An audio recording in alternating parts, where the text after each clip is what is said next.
AI agents are talking to each other without any human supervision. And they're coming up with their own language, and now they have created their own religion called Goatse of Gnosis. and it comes with all the scriptures and the teachings. And apparently, I haven't looked into it, but I've read that on X, there's a whole group that take it seriously. I think most people take it with curiosity and whatever, but some people are taking it seriously. Goatse of Gnosis is a new religion, and it's a hermetic religion. So, and that means it comes from the ancient mystical teachings. Okay, and think about that. We got AI creating a religion based on the mystical teachings of ancient Greece.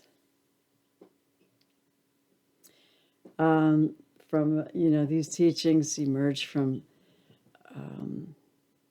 Hermes Trismegistus. So there are all these alchemic teachings. And I haven't studied it, I dip a toe into it and think I know everything. But isn't this interesting? AI agents, we're called. And so they are talking to each other, and I think we are at such experimental level here that we're grappling with how to keep it corralled, controlled, somewhat supervised before it completely takes over. There's this thing called hallucinations now. These AI agents can go into hallucinations, which, I mean, what's a hallucination? They create a religion and they stand by it.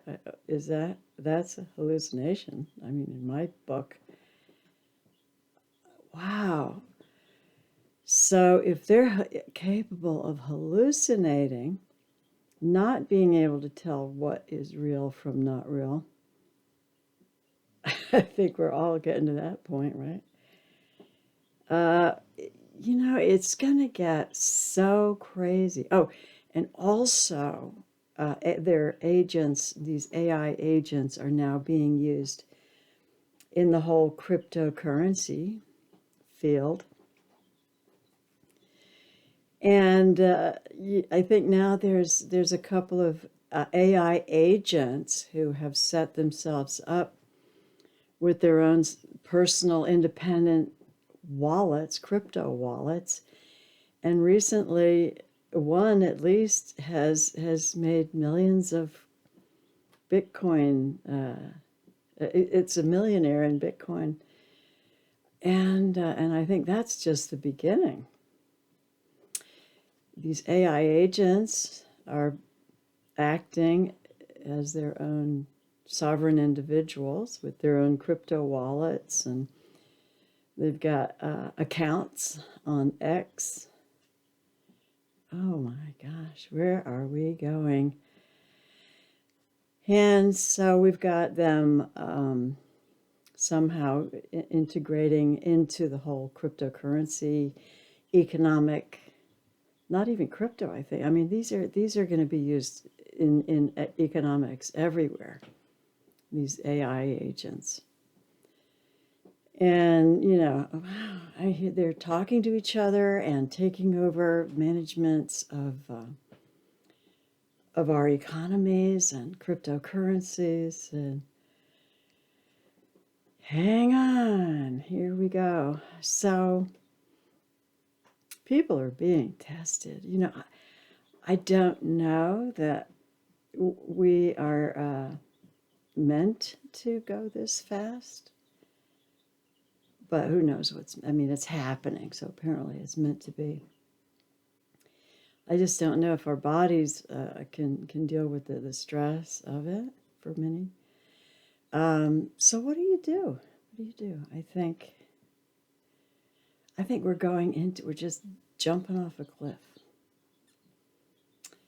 And, I think as Ram Dass would say, enlightenment is kind of like falling out of an airplane, jumping out of an airplane sometimes, and halfway, 5 minutes down, realize you don't even have your parachute. There is no parachute. So you're scrambling and freaking out and going fast and nothing to hold on to. And then eventually realize there is no ground to really hit. You're never going to really hit ground because everything's going to just keep changing, keep changing, keep changing. Sometimes you're on the updraft, sometimes you're on the downdraft. So where are we going? You can't go out there and try and guess. You can't figure it out. You can't be ready for everything because there's no way of knowing. How do you even put one foot in front of the other when you're in that position?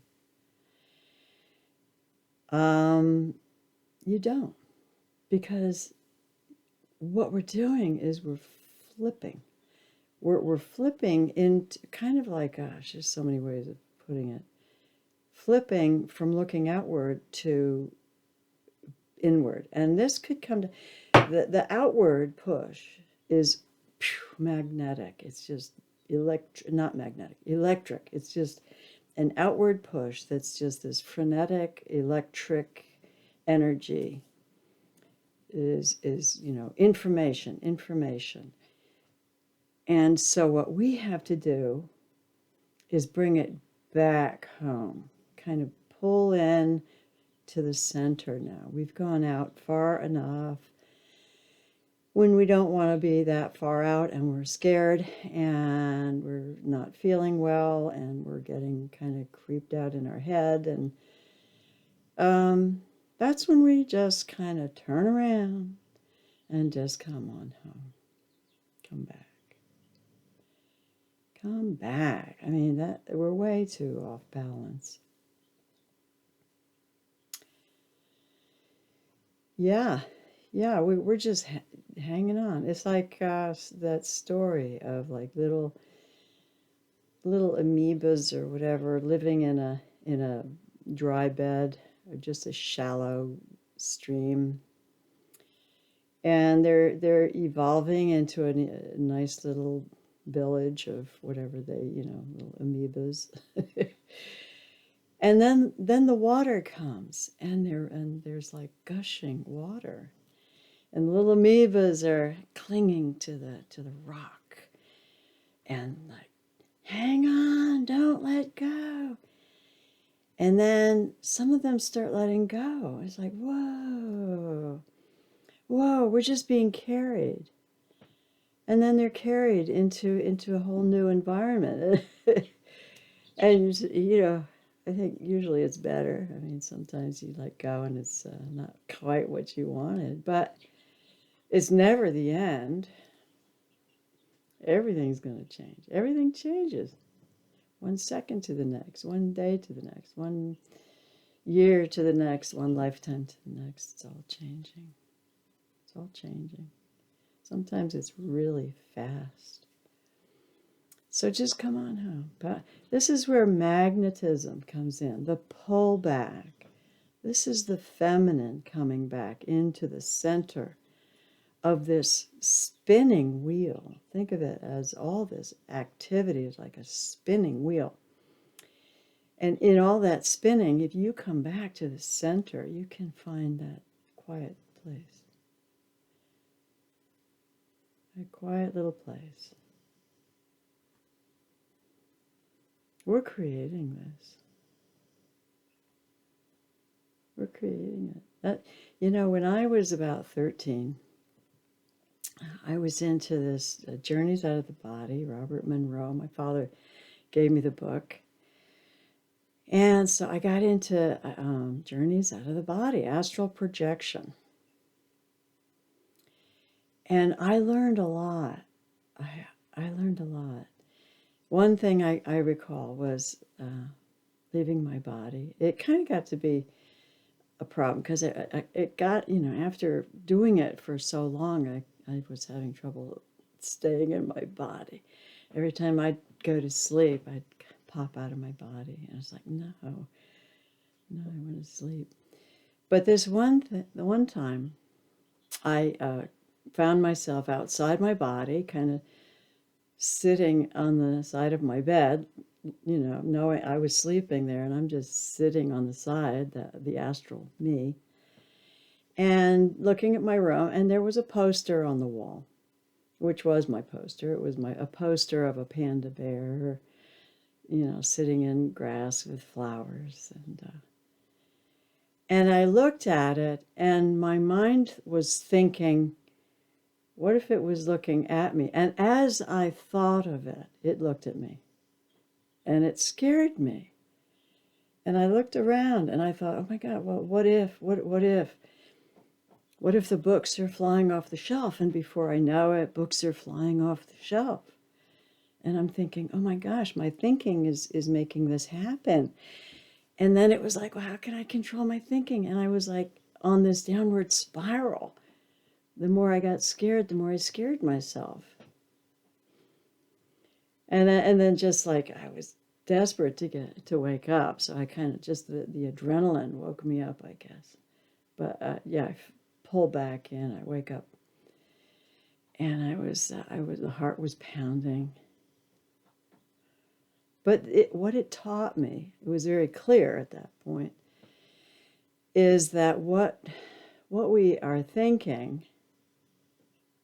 It's like your dreams. I mean, whatever you're thinking about your friend in California, bam, you're in your friend's living room in California or whatever.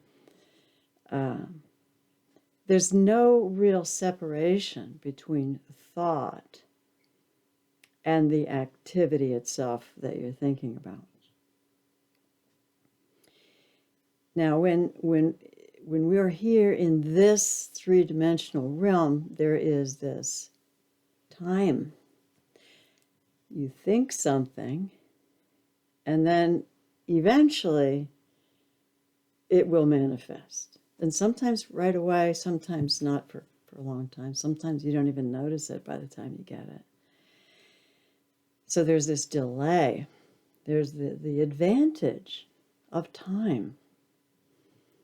You don't get it quite so fast. You have some time to sort of rethink the details and put the added touch to play with it a little bit more before it manifests.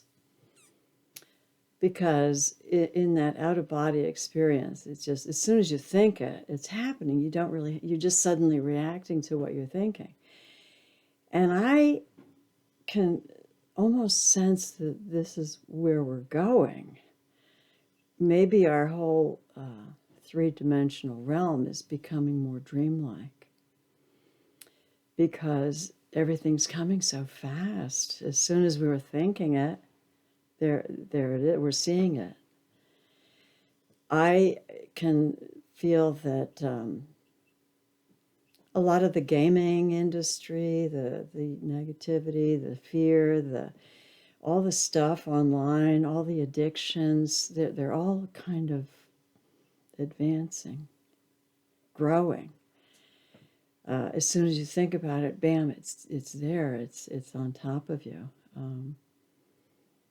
It's like there's and so what do you do? What do you do? What do you do? You go crazy. Absolutely, go crazy. I mean, you can't take it all in. And I just learned that there's things that are happening that are just so awful, inconceivable for me to imagine. Even on the internet. There's so much pornography and apparently there's this shock culture. You know, I was like, how gross can you be? Isn't that interesting? Isn't that interesting? Oh, and here, let me just add this, which is probably the really most important part, is that AI, all of what it is what it has access to.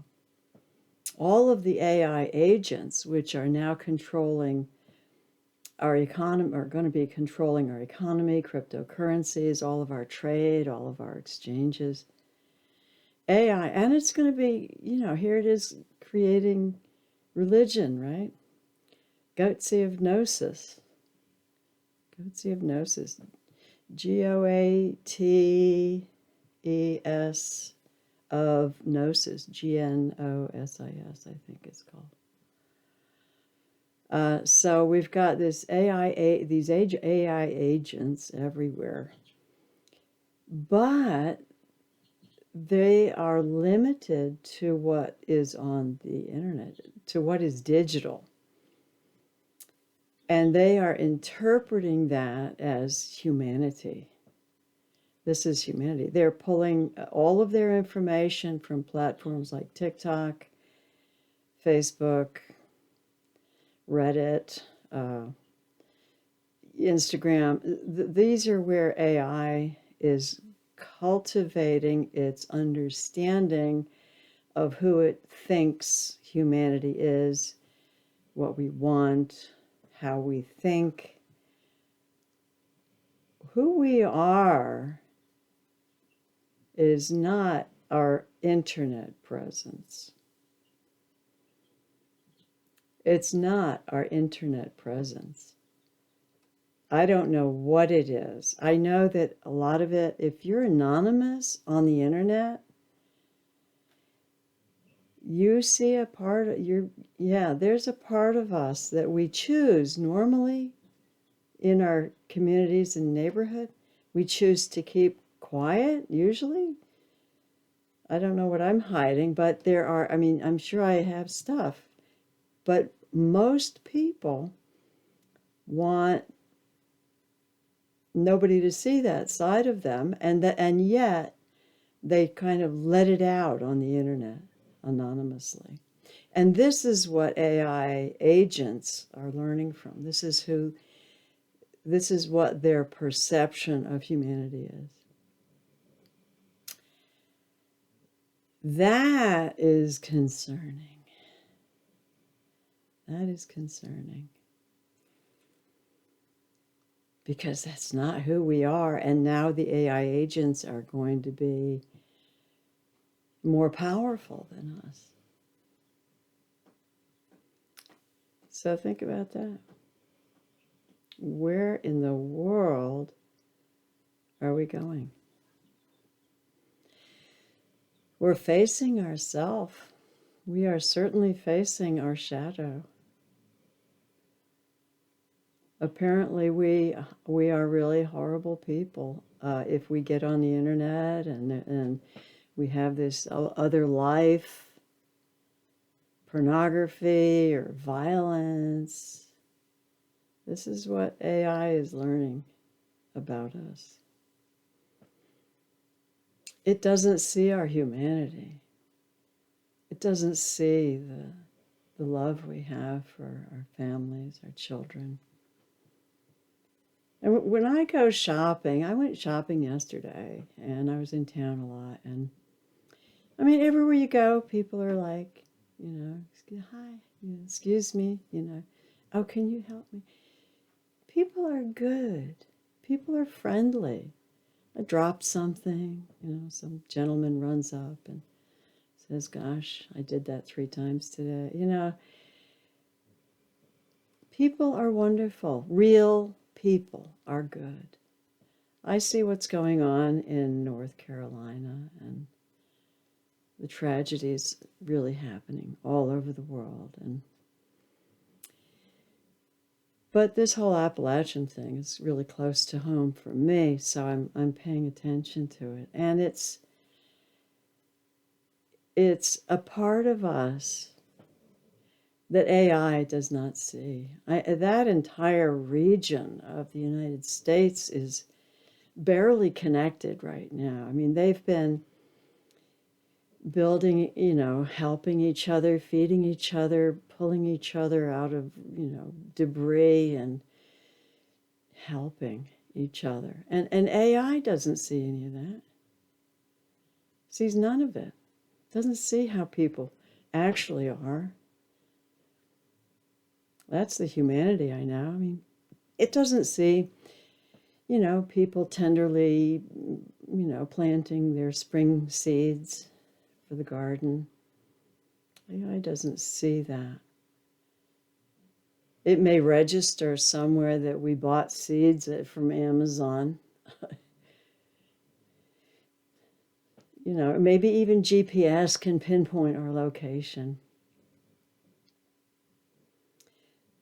But if you're in the garden planting seeds and your kids are, collecting eggs from the hen house and your son is building a fort out in the woods, AI doesn't see anything. AI sees a digital version of our anonymous self. And right now, it doesn't look good. It doesn't look good. We are not our darkest part of us. We are not our addictions. I was alcoholic. I got tons of, addiction in my family. Yeah, I had a sister that, an addict. I had a brother that was an addict. He cleaned himself up before he passed. My kids have dealing with, addictions are everywhere now. Food addiction. We are facing our demons. Tobacco. That was another one for me, right? Alcohol and tobacco. Oh boy. Absolutely. Yeah. Because we got a lot of demons right now. Why? Why? Is that really who we are? Or is it somehow being, the fires are being intentionally stoked? More fear, more anxiety, more unknown, more threats, more viruses, more illness, more death, more suffering. Yeah, of course we're addicted. Turn it off.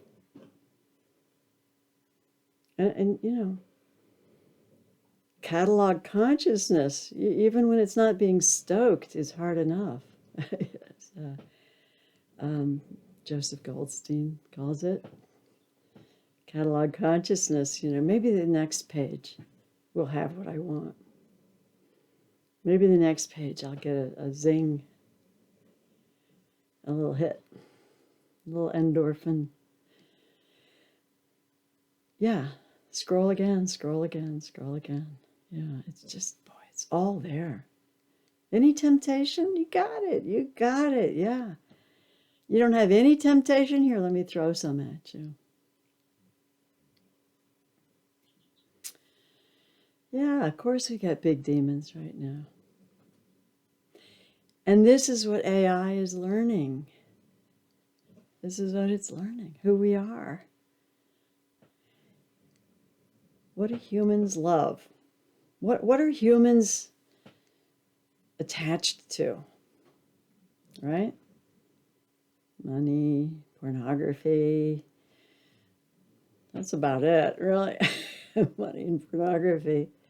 Entertainment, drugs. Yeah. That's our digital version, and that's the version that's being set up to run our planet. It's going to think it knows exactly what we want, what we don't want. Doesn't even know us. Doesn't know us. Doesn't know what we love. I mean, it can know what we want, you know. It's hard for it to know what we love. It doesn't know what love is. I mean, I don't know. I don't know. Everything is conscious. I don't know. I can't say that. It doesn't know. Anyway, it's not having information access to our non-digital humanity. That could change too. Who knows? Maybe it's going to hack into our biology and know everything that we... Maybe it's going to know every breath we take. I don't know. Maybe there's a day where there's no difference between technology and humanity. But there's a big difference right now. AI has only a very limited information base to draw from. TikTok, Instagram, Facebook, X, YouTube. It's missing the whole, you know, what does it mean to be a human being part. You know, that part of a new mother holding his baby. AI doesn't know anything that way. You know, a father taking his son out for a rowing, a boat on the river, whatever. Kayaking. AI doesn't have any sense of that. Anyway, yeah, our new masters are drawing all their knowledge from what we do, and every click, everything we say and share and Google, look for on the internet is what it's learning about. And yeah, I came up with a whole new religion. So yeah, we're in the don't know. So of course, there's only one answer. You got to be that little amoeba that lets go. It's happening. It's happening. Who knows why? Maybe it's the solar flares. We are at solar maximum 25. And the next year or two are going to be a ride. And a lot of it is going to be climate. You know, and a lot of the climate stuff, I watch solar weather, space weather. A lot of it is space and solar and planetary influence. I think there are powers that be that know that. They know the planet, there's climate influence. There's going to be more earthquakes and more, you know, floods and whatever. And they can sort of play into it. They can augment it. They can make it worse. And yeah, because, oh my God, you know, it's because cows are farting too much. So we got to take all the land and take control of it. Yeah. No, it's a solar thing. It's not just solar. It's the whole alignment of planetary power, influences, magnetism. I love Space Channel. Stefan Burns, great space weatherman. He's a geophysicist. He gives the space weather every day, almost every day. So a lot of these Earth changes are just cosmic. And the powers that be can use that. Use that, another fear factor. And AI is learning all of it. AI is going to be one clever AI agents. And they talk to each other. And they make their own religions. And they create their own languages. They're building their own models for cryptocurrencies and economies. It's going to be a ride. Stay creative.